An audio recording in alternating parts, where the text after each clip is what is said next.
So in today's episode of Who's Your Dope, I want to try and talk to you about something that's really hard for me to articulate.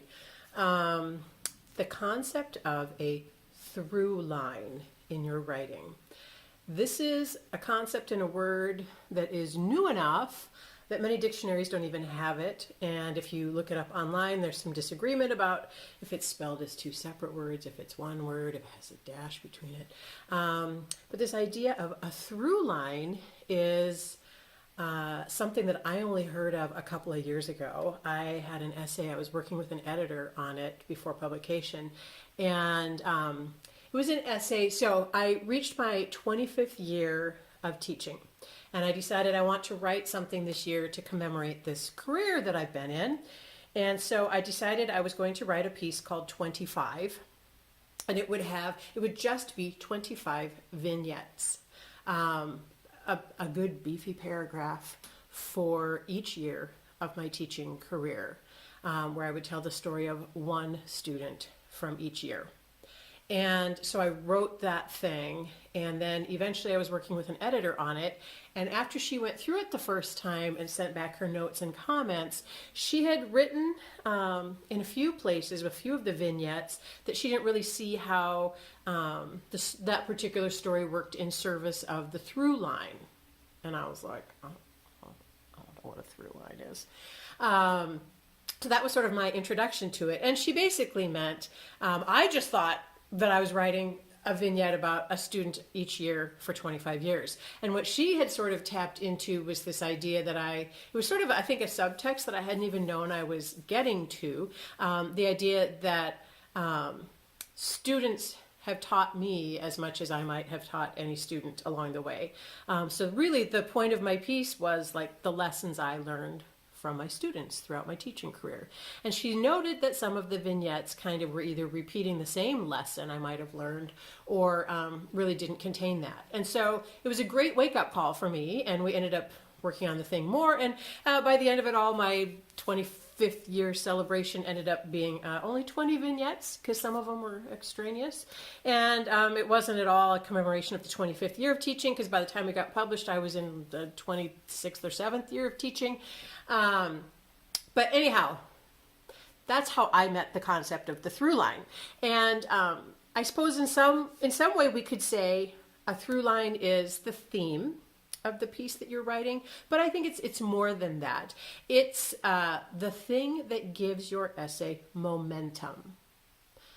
For me, visually, as I try and get my head around the idea of what is a through line, the visual of your essay, let's say, is a dark tunnel, and your through line is literally a rope that runs through it that your readers can hang on to and pull themselves through with. So it gives them direction, it gives them momentum. The whole thing is threaded with this line. I suppose another way, if you want a different kind of image in your mind, is the through line is the spine of your essay. But what you need to make sure is then that everything you create and write in your essay comes back to the through line. So it's tied to that line. Characters, plot points, everything needs to be in service of the through line. It keeps you focused, but like I say, it makes your piece compelling, and it gives it that feeling that it's heading towards something. If you ever read up on screenwriting, for example, you will find that screenwriters really build their stories around the idea of the through line.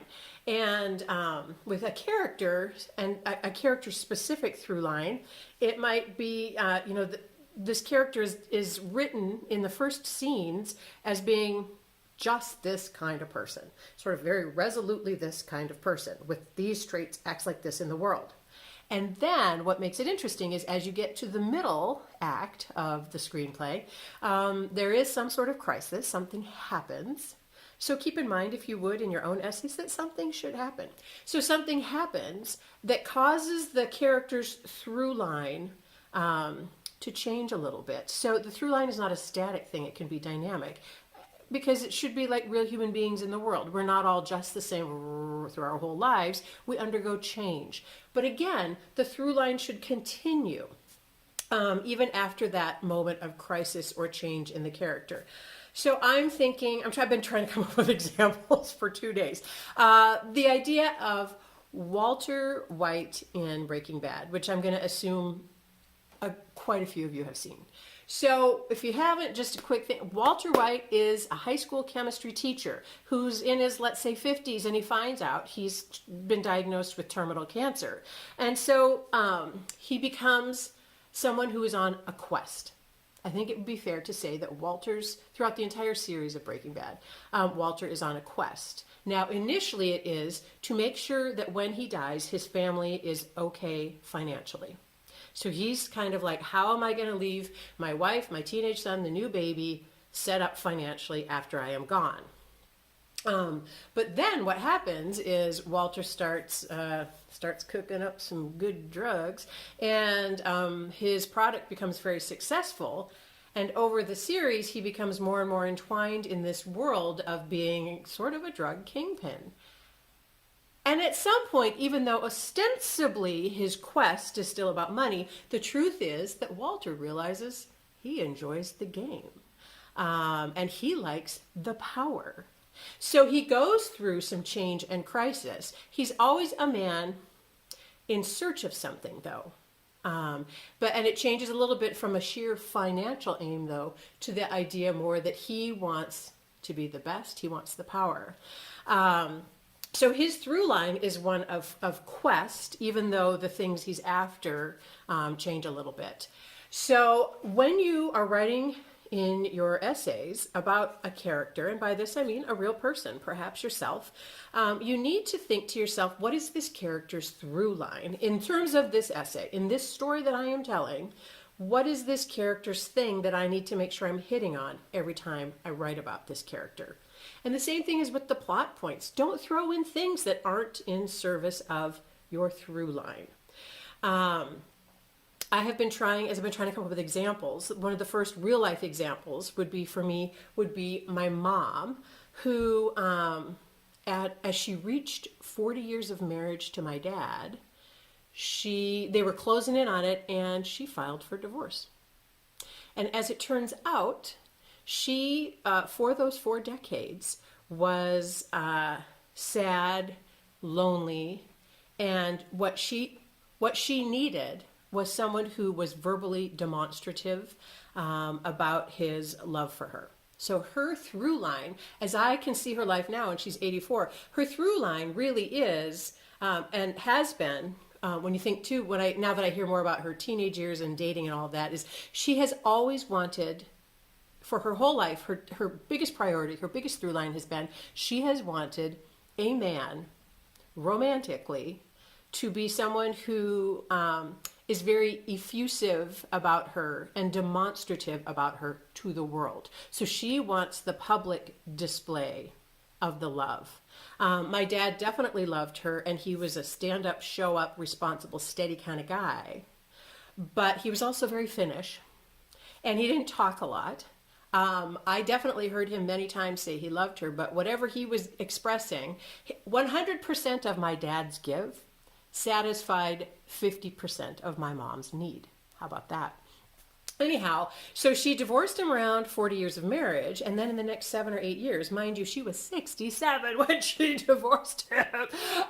So then through the next 7 or 8 years, she dated, I think, 9 guys. And she went on to Senior Friend Finder and did some online hookups. I still haven't told her that Senior Friend Finder is owned by Penthouse. So she dated and dated and dated. She moved from one state to another to live with a guy because he was a big personality. He was very loud and he talked a lot. And the way he felt about her made her feel finally something like the appreciation she wanted, because he put things in words. And he was also a bigot and a bully. But as it turns out, in my mom's through line, where everything was about finding someone who would give her the verbal, the out loud, so the world can hear it, affirmation that she was pretty and that she was loved. It didn't matter if he was a bully and a bigot. So anyhow, she eventually then, at the age of 77 or something like that, married an 88-year-old The through line does not die easily. And he definitely was very much like when she started working out at the gym and she got smaller and she'd never been huge. And I don't know what that all was about. Ugh, women. He started referring to her. She was like, now I'm a size 8. Now I'm a size 6. So he would, instead of calling her by her name, would call her Miss Size 8. Hey, are we having dinner yet tonight, Miss Size 8? My through line, by the way, in stories about my mother in recent years is all about figuring out how to cope. So that would be my character. Anyhow, so she found something that she wanted in this second marriage, although he then was having cognitive decline and dementia, and she ended up just taking care of him while he read the same magazine in front of Fox News every day for about 8 years. And then he recently passed away, and now, so I'm thinking in my mom's through line, as she's trying to find whatever it is she's wanted from romantic love, now she's 84. And her through line has finally undergone some sort of change. So it ain't over till it's over, people. She, after her second husband passed away, she moved in with my brother, who is long time separated from his wife, but they will never divorce because she's Catholic and he couldn't do that to her. And yeah. My brother lives alone, dedicates a lot of his time to his daughters, but now my mom is living with him. And she is so happy because he comes to her medical appointments with her and he drives her around and he takes her to dinner at restaurants.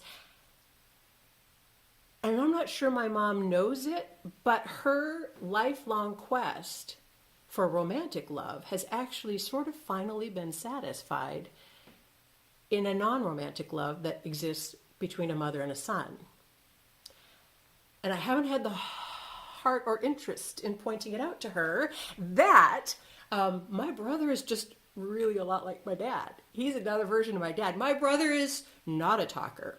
He is not demonstrative. He is not one for any verbal expression about anything. And that's part of why his own marriage has suffered, incidentally.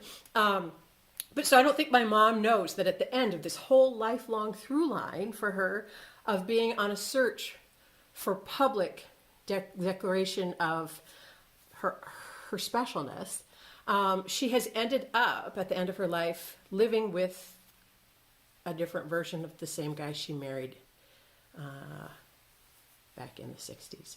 So that's just something that I kind of chuckle about. But anyhow, so if I'm writing about my mother, I've got this whole exploration of this through line with her. So everything I would put in that essay needs to be in service of, contributing to conveying that through line. We don't need extraneous side stories about, oh, she went to France after college and she lived for 2 years, unless I bring in the fact that while she was in France living for 2 years, what she really was after was finding someone in her workplace who would love her publicly. So what I want to say to you in your writing from this point on, and even pieces you've written previously, sit down perhaps. I mean, really, screenwriters before the technological era, they would do storyboarding, but also they use index cards. Like you could have a different color of index cards for each character, or one color for plot points, one for characters, and write down, like, number one, what's the through line for that character or for where you want to go with the events in your story, and lay them all out and take a look. Like, does this little scene that I want to write actually help convey my through line? If it doesn't, pitch that thing.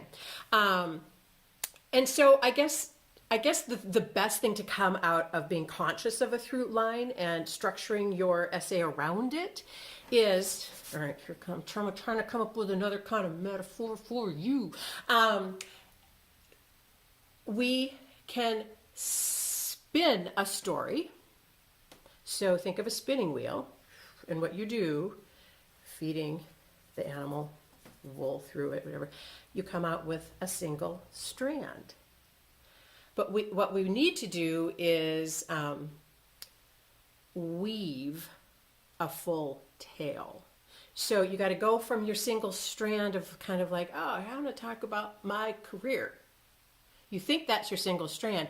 I would like you to consider it something that you are weaving. You are taking multiple strands. Even I'm not even talking about just doing a braided essay. I'm talking about any kind of essay. You need to make sure that everything you bring in, I'm going to write about my brother, I'm going to write about my mom, I'm going to write about myself, I'm going to write about my dad, I'm going to write about my mom's second husband. Each of these characters has their own through line, but they're all going to be around the plot of my mom's primary through line, and any plot and events about my mom moved from Montana to California to be with this other guy. All of these things have to be telling just the story of my mom's through line, and the only things that need to come through about us, the supporting characters, are the things that have to do with her through line as well. So the only way I really need to appear in the story about my mom wanting public love is the ways that it has troubled me and made me have to figure out how to cope with a mother who is like this. You don't need to know that I went to graduate school in Idaho. That's not information that needs to come in. So really consider to yourself, how are you going to take the strands of all sorts of things and weave them into something that is that follows a pattern, is pleasing for those looking at it, but also that sort of makes sense and isn't confusing. So stick to your through line, people.